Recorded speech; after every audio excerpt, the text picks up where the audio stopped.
ಇನ್ನು ರಾಜ್ಯ ಬಿಜೆಪಿಯಲ್ಲಿ ಈಗಾಗಲೇ 5 ಜನರಿಗೆ ಒಂದೇನು ಶೋಕಾಸ್ ನೋಟಿಸನ್ನು ಕೊಟ್ಟಿರುವಂಥದ್ದು. ಸೊ ಆ ವಿಚಾರವಾಗಿ ಹರಿಹರ ಕ್ಷೇತ್ರದ ಬಿಜೆಪಿ ಶಾಸಕರಾಗಿರುವಂಥ ಬಿ.ಪಿ. ಹರೀಶ್ ಅವ್ರಿಗೂ ಸಹ ಏನು ಶೋಕಾಸ್ ನೋಟಿಸ್ ಬಂದಿರುವಂಥದ್ದು. ಈಗ ನಮ್ಮ ಜೊತೆಗೆ ಬಿ.ಪಿ. ಹರೀಶ್ ಅವ್ರನ್ನ ಮಾತಾಡ್ತಾ ಹೋಗ್ತೀನಿ. ಸರ್, ತಮಗೆ ಶೋಕಾಸ್ ನೋಟಿಸ್ ಬಂದಿರುವಂಥದ್ದು 72 ಗಂಟೆ ಒಳಗಾಗಿ ಉತ್ತರ ನೀಡುವಂತೆ ಏನು ಒಂದು ಆದೇಶ ಇರುವಂಥದ್ದು. ಸೊ ಏನೇನು ಪ್ರಿಪ್ರೇಷನ್ ಇದೆ, ಯಾವ ಕಾರಣಕ್ಕೆ ನೋಟಿಸ್ ಬಂತು, ಏನಾದರೂ ಮಾತಾಡ್ತೀರಾ ಸರ್ ಅದ್ರ ಕುರಿತಾಗಿ? ನೋಡಿ, ಇವಾಗ ಸೆಂಟ್ರಲ್ ಡಿಸಿಪ್ಲಿನರಿ ಕಮಿಟಿ ನಮ್ಮ ಪಕ್ಷದ ಪ್ರಧಾನ ಕಾರ್ಯದರ್ಶಿಗಳಾದಂಥ ಓಂ ಪಾಠಕ್ ಅವರು ನಿನ್ನೆ ರಾತ್ರಿ 10 ಗಂಟೆಗೆ ಶೋಕಾಸ್ ನೋಟಿಸ್ ಕೊಟ್ಟಿದ್ದಾರೆ. ಆ ಶೋಕಾಸ್ ನೋಟಿಸ್ನಲ್ಲಿ ತಾವು ಬಹಿರಂಗವಾಗಿ ಹೇಳಿಕೆ ಕೊಡ್ತಾ ಇರೋದ್ರ ಬಗ್ಗೆ ವಿವರಣೆ ಕೇಳಿದ್ದಾರೆ. ಇವತ್ತು ನಾವು ನರೇಂದ್ರ ಮೋದಿಜಿ, ನಡ್ಡಾಜಿ, ಅಮಿತ್ ಶಾಜಿ ಇವರ ನಾಯಕತ್ವಕ್ಕೆ ಸಂಪೂರ್ಣವಾಗಿ ಬೆಂಬಲ ಕೊಡ್ತಕ್ಕಂಥವ್ರು. ಆದರೆ ನಮ್ಮ ರಾಜ್ಯದಲ್ಲಿ ಏನು ಒಳ ಒಪ್ಪಂದದ ರಾಜಕೀಯ ನಡೀತಾ ಇದೆ ಅದು ಕೊನೆಗೊಳ್ಳಬೇಕು ಅಂತಕ್ಕಂಥ ಒಂದು ಹೋರಾಟ ಮಾಡ್ತಕ್ಕಂಥವ್ರು. ಇವತ್ತು ನಮಗೊಂದು ಅವಕಾಶ ಸಿಕ್ಕಿದೆ. ಕೇಂದ್ರ ನಾಯಕರಿಗೆ ಕರ್ನಾಟಕ ರಾಜ್ಯದಲ್ಲಿ ನಡೆಯುವ ವಿದ್ಯಮಾನಗಳನ್ನು ತಿಳಿಸ್ಲಿಕ್ಕೆ ಒಂದು ಅವಕಾಶ ಅಂತ ಈ ಶೋಕಾಸ್ ನೋಟಿಸ್ ಬಗ್ಗೆ ನನಗನ್ನಿಸಿದೆ. ಈಗ ನೋಟಿಸಲ್ಲಿ ಸ್ಪಷ್ಟವಾಗಿ ಅದರ ಪಕ್ಷದ ಒಂದು ನಿಯಮ ಮತ್ತು ಪಕ್ಷದ ಸಂವಿಧಾನವನ್ನು ಮೀರಿ ಇನ್ನೂ ಪಬ್ಲಿಕ್ ಪ್ಲೇಸ್ಗಳಲ್ಲಿ ಪಕ್ಷಕ್ಕೆ ಮುಜುಗರ ಆಗೋ ರೀತಿ ಮಾತಾಡಿದ್ದಾರೆ ಅಂತೇಳಿ ಅದರಲ್ಲಿ ಸ್ಪಷ್ಟವಾಗಿದೆ. ಸರ್, ಆ ರೀತಿ ಏನಾದರೂ ಇದೆಯಾ ಕಂಡು ಬಂದಿದೆ? ಅದ್ರ ಬಗ್ಗೆ ನಾವು ವಿವರಣೆಯನ್ನು ಕೊಡ್ತೀವಿ. ಆ ರೀತಿ ಏನಿಲ್ಲ, ವಿವರಣೆ ಕೇಳಿದರೆ ವಿವರಣೆ ಉತ್ತರವನ್ನು ಕೊಡ್ತೇನೆ. ಸರ್, ಏನೇನು ಪ್ರಿಪೇರ್ ಆಗಿದ್ದಾರೆ ಸರ್ ಅಲ್ಲಿ? ಏನು ಪ್ರಿಪೇರ್ ಆಗ್ತಕ್ಕಂಥ ಅವಶ್ಯಕತೆಯೇ ಇಲ್ಲ ರೀ. ಏನೇನು ಲೋಕಸಭೆ ಚುನಾವಣೆಯಲ್ಲಿ ರಾಜ್ಯದಲ್ಲಿ ಬೇರೆ ಬೇರೆ ಲೋಕಸಭಾ ಕ್ಷೇತ್ರದಲ್ಲಿ ಅನ್ಯಾಯ ಮಾಡಿದ್ದಾರೆ ಇಡೀ ರಾಜ್ಯದ ಜನತೆಗೆ ಗೊತ್ತಿದೆ. ದಾವಣಗೆರೆ ಲೋಕಸಭಾ ಕ್ಷೇತ್ರದ ಬಗ್ಗೆ ದಾವಣಗೆರೆ ಜನತೆಗೆ ಗೊತ್ತಿದೆ. ಅದನ್ನು ನಾವು ತಿಳಿಸೋದು. ಇದಕ್ಕೆ ಪ್ರಿಪೇರ್ ಆಗ್ತಕ್ಕಂಥ ಅವಶ್ಯಕತೆಯೇ ಇಲ್ಲ. ಸತ್ಯವಾಗಿ ನ್ಯಾಯವಾಗಿ ನಡೆದಿರ್ತಕ್ಕಂಥ ಅನ್ಯಾಯವನ್ನು ತಿಳಿಸ್ತಕ್ಕಂಥದ್ದೇ ಶೋಕಾಸ್ ನೋಟಿಸ್ಗೆ ಉತ್ತರ. ಸರ್, ಈಗ ಯಾರ ಕುರಿತಾಗಿ ತಾವು ಕಂಪ್ಲೇಂಟ್ ಇದನ್ನು ಮಾಡ್ತಿದ್ದಾರೆ ಸರ್? ದಾವಣಗೆರೆ ಲೋಕಸಭಾ ಚುನಾವಣೆ ಸಂದರ್ಭದಲ್ಲಿ ಭಾಗಿಯಾಗಿದ್ದಾರೆ ಅಂದ್ರೆ ಯಾರು ಸರ್ ಅವರು? ಸರ್, ತಮಗೆ ಗೊತ್ತಿದೆ, ಪದೇ ಪದೇ ಹೇಳೋ ಅವಶ್ಯಕತೆ ಇಲ್ಲ. ನಮ್ಮ ಪಕ್ಷದ ಮುಖಂಡರುಗಳು ಯಾರು ಶಾಮ್ನೂರ್ ಮನೆಗೆ ಚುನಾವಣೆ ಮುನ್ನ 5-6 ಬಾರಿ ಅವ್ರ ಮನೆಗೆ ಹೋಗಿ ಬರ್ತಾ ಇದ್ರಲ್ಲ, ಅವ್ರ ಬಗ್ಗೆನೇ ಕೊಡ್ತೇನೆ. ಸರ್, ಈಗ ಇನ್ನೊಂದು ಸರ್ ಈಗ ಯಾರಾದರೂ ಉದ್ದೇಶಪೂರ್ವಕವಾಗಿ ನೋಟಿಸ್ ಬರೋ ರೀತಿ ಮಾಡಿದರೆ? ಯಾರು ಉದ್ದೇಶಪೂರ್ವಕವಾಗಿ ಏನಿಲ್ಲ. ಇವತ್ತು ಪಕ್ಷದ ಹೈಕಮಾಂಡ್ ನಮ್ಮ ರಾಜ್ಯದ ಬೆಳವಣಿಗೆಯನ್ನು ಗಮನಿಸಿ ನೋಟಿಸ್ ಕೊಟ್ಟಿದ್ದಾರೆ. ವಿಜೇಂದ್ರ ಅವ್ರು ಏನಾದರೂ ಅಥವಾ ಕೊಡಕ್ಕೆ ಹಚ್ಚಿದ್ರೆ ಹೇಗೆ ಅಂತ ಚರ್ಚೆ ನಡೀತಾ ಇದೆ. ನನಗೆ ಯಾರ ಬಗ್ಗೆನೂ ನಾನು ಹೇಳಲಿಕ್ಕೆ ತಯಾರಿಲ್ಲ. ಇವತ್ತು ಶೋಕಾಸ್ ನೋಟಿಸ್ ಕೊಟ್ಟಿರ್ತಕ್ಕಂಥದ್ದು ನಾನು ರಾಜ್ಯದಲ್ಲಿ ನಡೆಯುವ ಕೆಟ್ಟ ರಾಜಕೀಯದ ಬಗ್ಗೆ ತಿಳಿಸ್ಲಿಕ್ಕೆ ಅವಕಾಶ ಅಂತ ನಾನು ಭಾವಿಸಿದ್ದೀನಿ. ಆಕಸ್ಮಿಕವಾಗಿ ಯಾರಾದರೂ ಕುಮಕ್ನಿಂದ ಈ ನೋಟಿಸ್ ಕೊಟ್ಟಿದ್ರೆ ಅವ್ರಿಗೆ ನಾನು ಧನ್ಯವಾದ ಹೇಳ್ತೇನೆ. ಎಸ್ ಟಿ ಸೋಮಶೇಖರ್ ಅವ್ರಿಗೆ ಸಿಕ್ಕಿದೆ, ಮತ್ತು ಇನ್ನು ಅವ್ರ ಬಗ್ಗೆ ನಾನು ಮಾತನಾಡಲಿಕ್ಕೆ ತಯಾರಿಲ್ಲ. ಸರ್, ಇನ್ನೊಂದು ರಾಜಣ್ಣ ಅವರು ನೀವು ಇದ್ದಾಗ ನಂತರ ಮೊನ್ನೆ CD ವಿಚಾರವಾಗಿ ಅಥವಾ ಹನಿ ಟ್ರಾಪ್ ವಿಚಾರವಾಗಿ ಸಾಕಷ್ಟು ಹೋರಾಟ ಮಾಡಿದರೆ ಸಸ್ಪೆಂಡ್ ಸಹ ಆಗಿದ್ದಾರೆ. ಸೊ ಆ ವಿಚಾರದಲ್ಲಿ ಇವತ್ತು ರಾಜಣ್ಣ ಅವರೆಲ್ಲದೂ ಒಂದು ಕಡೆ ಯೂಟರ್ನ್ ನೋಡಿದ್ರೆ ಹೇಗೆ ಅಂತ ನೋಡಿ. ಸದನದಲ್ಲಿ ನಡೆದ ವಿಚಾರ ಇಡೀ ಜನತೆಗೆ ಗೊತ್ತಿದೆ. ಅದನ್ನು ಯಾರೂ ಮುಚ್ಚಿಡ್ಲಿಕ್ಕೆ ಸಾಧ್ಯ ಇಲ್ಲ. ಯಾಕಂದರೆ ನೇರವಾಗಿ ಪ್ರಸಾರ ಆಗ್ತಕ್ಕಂಥದ್ದು DD1ನಲ್ಲಿ ರೆಕಾರ್ಡ್ ಇರುತ್ತೆ. ನನಗನ್ನಿಸ್ದಂಗೆ ನಾನು ಕೂಡ ಆ ಸಂದರ್ಭದಲ್ಲಿ ಗಮನದಿಂದ ಸದನದಲ್ಲಿ ಕೂತಿದ್ದೆ. ಆ ಸಂದರ್ಭದಲ್ಲಿ ಅವ್ರು ಹೇಳಿದರು, ಬರೀ ಇಷ್ಟೇ ಅಲ್ಲ, ರಾಜ್ಯದ ಒಟ್ಟು 48 ಪ್ರಮುಖರ, ಅದರೊಳಗೆ ಕಾಂಗ್ರೆಸ್ ಪಕ್ಷದವರು ಇದ್ದಾರೆ, ನಿಮ್ಮ ಪಕ್ಷ BJP ಅವರು ಇದ್ದಾರೆ, ಅಷ್ಟೇ ಅಲ್ಲ ನ್ಯಾಯಾಧೀಶರುಗಳು ಇದ್ದಾರೆ ಅಂತಕ್ಕಂಥದ್ದನ್ನ ಸದನದಲ್ಲಿ ತಿಳಿಸಿದ್ದಾರೆ. ಆದರೆ ಅದರ ಜೊತೆಗೆ ನಾನು ಕಂಪ್ಲೇಂಟನ್ನು ಕೂಡ ಮಾಡ್ತೇನೆ ಅಂತಕ್ಕಂಥದ್ದನ್ನು ಕೂಡ ಸದನದಲ್ಲಿ ತಿಳಿಸಿದರು. ಯಾಕೋ ಹಿಂದೇಟು ಆಗ್ತಾ ಇದ್ದಾರೆ. ಅವರ ಹೈಕಮಾಂಡ್, ಅವರ ಪಕ್ಷ ಹೈಕಮಾಂಡ್ಗೆ ಎಲ್ಲೋ ಅನುಮಾನ ಇದೆ. ನಮ್ಮ ಪಕ್ಷದ ಭಾಳಷ್ಟು ಜನರ ನಾಯಕರ ಒಂದು ಮಾನ ಹರಾಜಾಗ್ಬೋದು ಅಂತೇಳಿ ಒತ್ತಡ ಹಾಕಿರಬೇಕು. ರಾಜಣ್ಣವರು ಹೋರಾಟಗಾರರು, ಅವ್ರು ಯಾವುದೇ ಕಾರಣಕ್ಕೂ ಜಗ್ಗಲ್ಲ ಬಗ್ಗಲ್ಲ. ಆದರೆ ಈ ವಿಚಾರದಲ್ಲಿ ಅವರು ಸ್ವಲ್ಪ ಹೈಕಮಾಂಡಿನ ಒಂದು ಮಾತಿಗೆ ಎದುರಿ ಇವತ್ತು ಸತ್ಯವನ್ನು ಮುಚ್ಚಿಡ್ತಾ ಇದ್ದಾರೆ ಅಂತಕ್ಕಂಥದ್ದು ನನಗನ್ನಿಸ್ತದೆ. ಈಗ BJP 18 ಜನ ಶಾಸಕರ ಸಸ್ಪೆಂಡನ್ನು ಯಾವ ರೀತಿ ಸಮರ್ಥನೆ ಮಾಡ್ಕೋತಾರೆ ನೀವು? ನೋಡಿ, ಇವತ್ತು ಕಾಂಗ್ರೆಸ್ ಸರ್ಕಾರ ಮುಸ್ಲಿಂ ಬಜೆಟನ್ನು ಮಂಡಿಸಿರ್ತಕ್ಕಂಥದ್ದು, ಮುಸಲ್ಮಾನರಿಗೆ 4% ಗುತ್ತಿಗೆಯಲ್ಲಿ ಅವರಿಗೆ ರಿಸರ್ವೇಷನ್ ಕೊಟ್ಟಿರ್ತಕ್ಕಂಥದ್ದು, ಇವೆಲ್ಲದರ ವಿರುದ್ಧ ನಾವು ಹೋರಾಟ ಮಾಡಿದ್ವಿ. ಹೋರಾಟ ಮಾಡ್ತಕ್ಕಂಥ ಸಂದರ್ಭದಲ್ಲಿ ಕೆಲವೊಂದು ಕಾನೂನು ಮೀರಿ ನಾವು ಮಾಡಿರ್ತಕ್ಕಂಥದ್ದು ಸಾಧ್ಯತೆ ಇರ್ತದೆ. ಹಾಗಾಗಿ ಸ್ಪೀಕರ್ ಅವರು ನಮಗೆ 6 ತಿಂಗಳ ಕಾಲ ಸಸ್ಪೆಂಡ್ ಮಾಡಿದ್ದಾರೆ. ನಮಗೆ ವಿಶ್ವಾಸ ಇದೆ ಅದನ್ನು ರಿವೋಕ್ ಮಾಡ್ತಾರೆ. ಹಾಗಾಗಿ ಅದ್ರ ಬಗ್ಗೆ ನಾನು ಸಭಾಪತಿಗಳ ಬಗ್ಗೆ ಹೆಚ್ಚಾಗಿ ಏನು ಮಾತಾಡ್ಲಿಕ್ಕೆ ನಾನು ತಯಾರು. ಕೊನೆ ಪ್ರಶ್ನೆ, ಡಿ ಕೆ ಶಿವಕುಮಾರ್ ಒಂದು ಕಡೆಗೆ ಮಂಡ್ಯ ಛತ್ರಿಗಳಂತಾರೆ, ಇನ್ನೊಂದು ಕಡೆಗೆ ಆ ಸಂವಿಧಾನವನ್ನೇ ಬದಲಾವಣೆ ಅಂದರೆ ಅಲ್ಪಸಂಖ್ಯಾತರಿಗೆ ಮೀಸಲಾತಿ ವಿಚಾರದಲ್ಲಿ ಸಂವಿಧಾನ ಬದಲಾವಣೆ ಚರ್ಚೆ ಆಗಿದೆ ಅಂತ ಹೇಳೋದು ಆರೋಪ ಕೇಳಿ ಬರ್ತಾ ಇದೆ. ನೋಡಿ, ಡಿ ಕೆ ಶಿವಕುಮಾರ್ ಅವರು ಮತ್ತೆ ಸಿದ್ದರಾಮಯ್ಯನವರ ಗುಂಪುಗಾರಿಕೆಯಲ್ಲಿ ಡಿ ಕೆ ಶಿವಕುಮಾರ್ ತಾವು ಏನು ಮಾತಾಡ್ತಾ ಇದ್ದೀವಿ ಅಂತಲೇ ಅವ್ರಿಗೆ ಅರ್ಥ ಆಗದ ಪರಿಸ್ಥಿತಿಯಲ್ಲಿ ಪಾಪ ಅವರು ಇದ್ದಾರೆ. ಹಾಗಾಗಿ ಅವ್ರ ಬಗ್ಗೆ ನಾನು ಏನು ಮಾತಾಡಕ್ಕೆ ತಯಾರಿಲ್ಲ. ಆದರೆ ಸಂವಿಧಾನವ ತಿದ್ದುಪಡಿ ಮಾಡ್ತೀನಿ ಅಂತಕ್ಕಂಥ ಮಾತನ್ನು ಡಿ ಕೆ ಶಿವಕುಮಾರ್ ಹೇಳ್ಬಾರ್ದಾಯಿತು. ಇದು ಯಾವೊಬ್ಬ ದೇಶಭಕ್ತರು ಒಪ್ಪೋದಿಲ್ಲ. ಅಂಬೇಡ್ಕರ್ ಸಂವಿಧಾನದ ಸಂದರ್ಭದಲ್ಲಿ ಹೇಳಿರ್ತಕ್ಕಂಥದ್ದು ವಿರೋಧವಾಗಿ ಡಿ ಕೆ ಶಿವಕುಮಾರ್ ನಡೆದುಕೊಳ್ತಾ ಇದ್ದಾರೆ. ಮಂಡ್ಯ ಛತ್ರಿ ಸರ್, ಆ ವಿಚಾರ ನಾನು ಹೇಳಿದ್ನಲ್ರಿ, ಡಿ ಕೆ ಶಿವಕುಮಾರ್ ಅವರು ಸ್ಥಿಮಿತ ಕಳೆದುಕೊಂಡಿದ್ದಾರೆ. ಏನು ಮಾತಾಡ್ತಾರೆ ಅಂತ ಅವ್ರಿಗೆ ಅರ್ಥ ಆಗ್ತಾ ಇಲ್ಲ. ಏನು ಇದಿಷ್ಟು ಹರಿಹರ ಶಾಸಕರಾದಂಥ ಬಿ ಪಿ ಹರೀಶ್ ಅವರ ಮಾತಾಗಿತ್ತು. ಏನು ಸದ್ಯ ಅವರ ನೋಟಿಸ್ ಬಂದಿರುವಂಥ ವಿಚಾರದಲ್ಲಿ ಏನು ದಾವಣಗೆರೆಯಲ್ಲಿ ಲೋಕಸಭಾ ಚುನಾವಣೆ ಆಗಿರುವಂತಹ ಕೆಲವೊಂದಷ್ಟು ಬೆಳವಣಿಗೆಗಳ ಕುರಿತಾಗಿ ನಾವು ಏನು ಹೈಕಮಾಂಡ್ ಮುಂದೆ ದೂರು ಸಲ್ಲಿಸೋಕೆ ಈ ನೋಟಿಸು ಸಾಕಷ್ಟು ನಮಗೆ ಸಹಾಯ ಮಾಡಿದೆ ಅನ್ನುವಂಥದ್ದು ಮಾತನ್ನು ಸಹ ಹೇಳಿರುವಂಥದ್ದು. ಸೊ ಅದರ ವಿಚಾರಕ್ಕೆ ಪ್ರಮುಖವಾಗಿ ಯಾರು ಸಹ ಉದ್ದೇಶಪೂರ್ವಕವಾಗಿ ನಮಗೆ ನೋಟಿಸ್ ಬರುವಂತೆ ನಡೆದುಕೊಂಡಿಲ್ಲ. ಒಂದು ವೇಳೆ ನಡೆದುಕೊಂಡರೆ ಅವರಿಗೆ ನಾವು ಕೃತಜ್ಞತಾಪೂರ್ವಕವಾಗಿರ್ತೇವೆ ಅನ್ನೋಂಥ ಒಂದು ಮಾತನ್ನು ಸಹ ಹೇಳಿರುವಂಥದ್ದು. ಇನ್ನೊಂದು, ವಿಜೇಂದ್ರ ಅವರ ಬಣದಿಂದಾಗಲಿ ವಿಜೇಂದ್ರ ಅವರಾಗಲಿ ಯಾವುದೇ ಕಾರಣಕ್ಕೂ ನೋಟಿಸ್ ಕೊಡಿಸುವಂಥ ಕೆಲಸವನ್ನು ಮಾಡಲ್ಲ.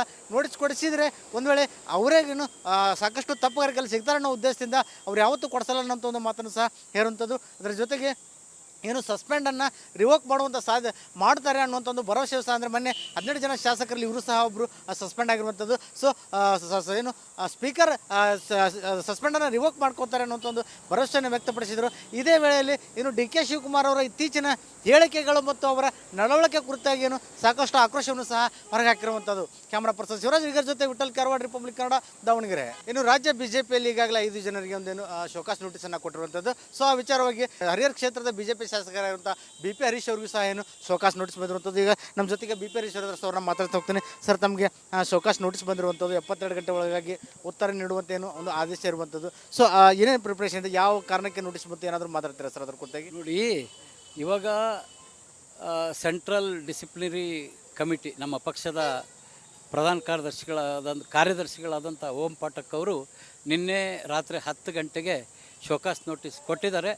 ಆ ಶೋಕಾಸ್ ನೋಟಿಸ್ನಲ್ಲಿ ತಾವು ಬಹಿರಂಗವಾಗಿ ಹೇಳಿಕೆ ಕೊಡ್ತಾ ಇರೋದ್ರ ಬಗ್ಗೆ ವಿವರಣೆ ಕೇಳಿದ್ದಾರೆ.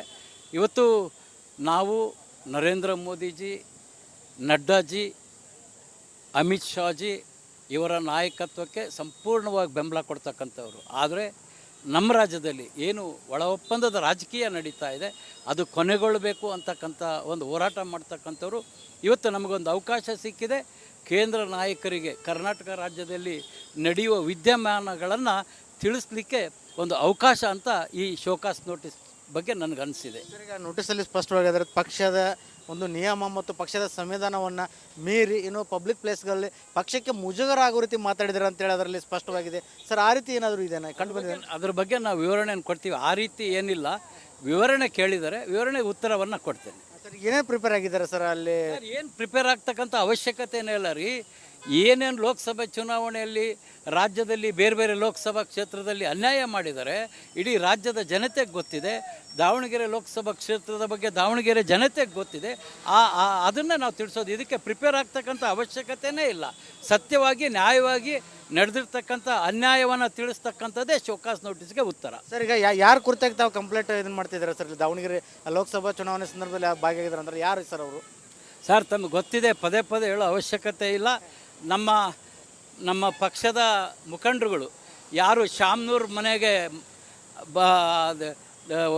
ಚುನಾವಣೆ ಮುನ್ನ 5-6 ಬಾರಿ ಅವ್ರ ಮನೆಗೆ ಹೋಗಿ ಬರ್ತಾ ಇದ್ರಲ್ಲ, ಅವ್ರ ಬಗ್ಗೆನೇ ಕೊಡ್ತೇನೆ. ಸರ್, ಈಗ ಇನ್ನೊಂದು ಸರ್ ಈಗ ಯಾರಾದರೂ ಉದ್ದೇಶಪೂರ್ವಕವಾಗಿ ನೋಟಿಸ್ ಬರೋ ರೀತಿ ಮಾಡಿದರೆ? ಯಾರು ಉದ್ದೇಶಪೂರ್ವಕವಾಗಿ ಏನಿಲ್ಲ. ಇವತ್ತು ಪಕ್ಷದ ಹೈಕಮಾಂಡ್ ನಮ್ಮ ರಾಜ್ಯದ ಬೆಳವಣಿಗೆಯನ್ನು ಗಮನಿಸಿ ನೋಟಿಸ್ ಕೊಟ್ಟಿದ್ದಾರೆ. ವಿಜೇಂದ್ರ ಅವ್ರು ಏನಾದರೂ ಅಥವಾ ಕೊಡಕ್ಕೆ ಹಚ್ಚಿದ್ರೆ ಹೇಗೆ ಅಂತ ಚರ್ಚೆ ನಡೀತಾ ಇದೆ. ನನಗೆ ಯಾರ ಬಗ್ಗೆನೂ ನಾನು ಹೇಳಲಿಕ್ಕೆ ತಯಾರಿಲ್ಲ. ಇವತ್ತು ಶೋಕಾಸ್ ನೋಟಿಸ್ ಕೊಟ್ಟಿರ್ತಕ್ಕಂಥದ್ದು ನಾನು ರಾಜ್ಯದಲ್ಲಿ ನಡೆಯುವ ಕೆಟ್ಟ ರಾಜಕೀಯದ ಬಗ್ಗೆ ತಿಳಿಸ್ಲಿಕ್ಕೆ ಅವಕಾಶ ಅಂತ ನಾನು ಭಾವಿಸಿದ್ದೀನಿ. ಆಕಸ್ಮಿಕವಾಗಿ ಯಾರಾದರೂ ಕುಮುಕ್ನಿಂದ ಈ ನೋಟಿಸ್ ಕೊಟ್ಟಿದ್ರೆ ಅವ್ರಿಗೆ ನಾನು ಧನ್ಯವಾದ ಹೇಳ್ತೇನೆ. ಎಸ್ ಟಿ ಸೋಮಶೇಖರ್ ಅವ್ರಿಗೆ ಸಿಕ್ಕಿದೆ ಮತ್ತು ಇನ್ನು ಅವ್ರ ಬಗ್ಗೆ ನಾನು ಮಾತನಾಡ್ಲಿಕ್ಕೆ ತಯಾರಿಲ್ಲ. ಸರ್ ಈಗ ಇನ್ನೊಂದು ರಾಜಣ್ಣ ಅವರು ನೀವು ಇದ್ದಾಗ ನಂತರ ಮೊನ್ನೆ ಸಿ ಡಿ ವಿಚಾರವಾಗಿ ಅಥವಾ ಹನಿ ಟ್ರ್ಯಾಪ್ ವಿಚಾರವಾಗಿ ಸಾಕಷ್ಟು ಹೋರಾಟ ಮಾಡಿದರೆ ಸಸ್ಪೆಂಡ್ ಸಹ ಆಗಿದ್ದಾರೆ. ಸೊ ಆ ವಿಚಾರದಲ್ಲಿ ಇವತ್ತು ರಾಜಣ್ಣ ಅವರೆಲ್ಲರೂ ಒಂದು ಕಡೆ ಯೂಟರ್ನ್ ನೋಡಿದ್ರೆ ಹೇಗೆ ಅಂತ ನೋಡಿ, ಸದನದಲ್ಲಿ ನಡೆದ ವಿಚಾರ ಇಡೀ ಜನತೆಗೆ ಗೊತ್ತಿದೆ. ಅದನ್ನು ಯಾರೂ ಮುಚ್ಚಿಡ್ಲಿಕ್ಕೆ ಸಾಧ್ಯ ಇಲ್ಲ. ಯಾಕಂದರೆ ನೇರವಾಗಿ ಪ್ರಸಾರ ಆಗ್ತಕ್ಕಂಥದ್ದು DD1ನಲ್ಲಿ ರೆಕಾರ್ಡ್ ಇರುತ್ತೆ. ನನಗನ್ನಿಸ್ದಂಗೆ ನಾನು ಕೂಡ ಆ ಸಂದರ್ಭದಲ್ಲಿ ಗಮನದಿಂದ ಸದನದಲ್ಲಿ ಕೂತಿದ್ದೆ. ಆ ಸಂದರ್ಭದಲ್ಲಿ ಅವ್ರು ಹೇಳಿದರು, ಬರೀ ಇಷ್ಟೇ ಅಲ್ಲ, ರಾಜ್ಯದ ಒಟ್ಟು 48 ಪ್ರಮುಖರ, ಅದರೊಳಗೆ ಕಾಂಗ್ರೆಸ್ ಪಕ್ಷದವರು ಇದ್ದಾರೆ, ನಿಮ್ಮ ಪಕ್ಷ BJP ಅವರು ಇದ್ದಾರೆ, ಅಷ್ಟೇ ಅಲ್ಲ ನ್ಯಾಯಾಧೀಶರುಗಳು ಇದ್ದಾರೆ ಅಂತಕ್ಕಂಥದ್ದನ್ನ ಸದನದಲ್ಲಿ ತಿಳಿಸಿದ್ದಾರೆ. ಆದರೆ ಅದರ ಜೊತೆಗೆ ನಾನು ಕಂಪ್ಲೇಂಟನ್ನು ಕೂಡ ಮಾಡ್ತೇನೆ ಅಂತಕ್ಕಂಥದ್ದನ್ನು ಕೂಡ ಸದನದಲ್ಲಿ ತಿಳಿಸಿದರು. ಯಾಕೋ ಹಿಂದೇಟು ಆಗ್ತಾ ಇದ್ದಾರೆ. ಅವರ ಹೈಕಮಾಂಡ್, ಅವರ ಪಕ್ಷ ಹೈಕಮಾಂಡ್ಗೆ ಎಲ್ಲೋ ಅನುಮಾನ ಇದೆ. ನಮ್ಮ ಪಕ್ಷದ ಭಾಳಷ್ಟು ಜನರ ನಾಯಕರ ಒಂದು ಮಾನ ಹರಾಜಾಗ್ಬೋದು ಅಂತೇಳಿ ಒತ್ತಡ ಹಾಕಿರಬೇಕು. ರಾಜಣ್ಣವರು ಹೋರಾಟಗಾರರು, ಅವ್ರು ಯಾವುದೇ ಕಾರಣಕ್ಕೂ ಜಗ್ಗಲ್ಲ ಬಗ್ಗಲ್ಲ. ಆದರೆ ಈ ವಿಚಾರದಲ್ಲಿ ಅವರು ಸ್ವಲ್ಪ ಹೈಕಮಾಂಡಿನ ಒಂದು ಮಾತಿಗೆ ಎದುರಿ ಇವತ್ತು ಸತ್ಯವನ್ನು ಮುಚ್ಚಿಡ್ತಾ ಇದ್ದಾರೆ ಅಂತಕ್ಕಂಥದ್ದು ನನಗೆ ಅನಿಸ್ತದೆ. ಈಗ BJP 18 ಜನ ಶಾಸಕರ ಸಸ್ಪೆಂಡನ್ನು ಯಾವ ರೀತಿ ಸಮರ್ಥನೆ ಮಾಡ್ಕೋತಾರೆ ನೀವು? ನೋಡಿ, ಇವತ್ತು ಕಾಂಗ್ರೆಸ್ ಸರ್ಕಾರ ಮುಸ್ಲಿಂ ಬಜೆಟನ್ನು ಮಂಡಿಸಿರ್ತಕ್ಕಂಥದ್ದು, ಮುಸಲ್ಮಾನರಿಗೆ 4% ಗುತ್ತಿಗೆಯಲ್ಲಿ ಅವರಿಗೆ ರಿಸರ್ವೇಷನ್ ಕೊಟ್ಟಿರ್ತಕ್ಕಂಥದ್ದು, ಇವೆಲ್ಲದರ ವಿರುದ್ಧ ನಾವು ಹೋರಾಟ ಮಾಡಿದ್ವಿ. ಹೋರಾಟ ಮಾಡ್ತಕ್ಕಂಥ ಸಂದರ್ಭದಲ್ಲಿ ಕೆಲವೊಂದು ಕಾನೂನು ಮೀರಿ ನಾವು ಮಾಡಿರ್ತಕ್ಕಂಥದ್ದು ಸಾಧ್ಯತೆ ಇರ್ತದೆ. ಹಾಗಾಗಿ ಸ್ಪೀಕರ್ ಅವರು ನಮಗೆ 6 ತಿಂಗಳ ಕಾಲ ಸಸ್ಪೆಂಡ್ ಮಾಡಿದ್ದಾರೆ. ನಮಗೆ ವಿಶ್ವಾಸ ಇದೆ ಅದನ್ನು ರಿವೋಕ್ ಮಾಡ್ತಾರೆ. ಹಾಗಾಗಿ ಅದ್ರ ಬಗ್ಗೆ ನಾನು ಸಭಾಪತಿಗಳ ಬಗ್ಗೆ ಹೆಚ್ಚಾಗಿ ಏನು ಮಾತಾಡ್ಲಿಕ್ಕೆ ನಾನು ತಯಾರು. ಕೊನೆ ಪ್ರಶ್ನೆ, DK ಶಿವಕುಮಾರ್ ಒಂದು ಕಡೆಗೆ ಮಂಡ್ಯ ಛತ್ರಿಗಳಂತಾರೆ, ಇನ್ನೊಂದು ಕಡೆಗೆ ಸಂವಿಧಾನವನ್ನೇ ಬದಲಾವಣೆ ಅಂದರೆ ಅಲ್ಪಸಂಖ್ಯಾತರಿಗೆ ಮೀಸಲಾತಿ ವಿಚಾರದಲ್ಲಿ ಸಂವಿಧಾನ ಬದಲಾವಣೆ ಚರ್ಚೆ ಆಗಿದೆ ಅಂತ ಹೇಳೋದು ಆರೋಪ ಕೇಳಿ ಬರ್ತಾ ಇದೆ. ನೋಡಿ, DK ಶಿವಕುಮಾರ್ ಅವರು ಮತ್ತು ಸಿದ್ದರಾಮಯ್ಯನವರ ಗುಂಪುಗಾರಿಕೆಯಲ್ಲಿ DK ಶಿವಕುಮಾರ್ ತಾವು ಏನು ಮಾತಾಡ್ತಾ ಇದ್ದೀವಿ ಅಂತಲೇ ಅವ್ರಿಗೆ ಅರ್ಥ ಆಗದ ಪರಿಸ್ಥಿತಿಯಲ್ಲಿ ಪಾಪ ಅವರು ಇದ್ದಾರೆ. ಹಾಗಾಗಿ ಅವ್ರ ಬಗ್ಗೆ ನಾನು ಏನು ಮಾತಾಡೋಕ್ಕೆ ತಯಾರಿಲ್ಲ.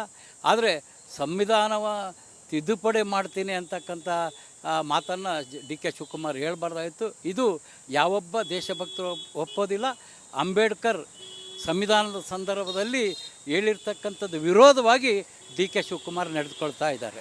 ಮಂಡ್ಯ ಛತ್ರಿ ಸರ್, ಆ ವಿಚಾರ ನಾನು ಹೇಳಿದ್ನಲ್ರಿ, DK ಶಿವಕುಮಾರ್ ಅವರು ಸ್ಥಿಮಿತ ಕಳೆದುಕೊಂಡಿದ್ದಾರೆ. ಏನು ಮಾತಾಡ್ತಾರೆ ಅಂತ ಅವ್ರಿಗೆ ಅರ್ಥ ಆಗ್ತಾ ಇಲ್ಲ.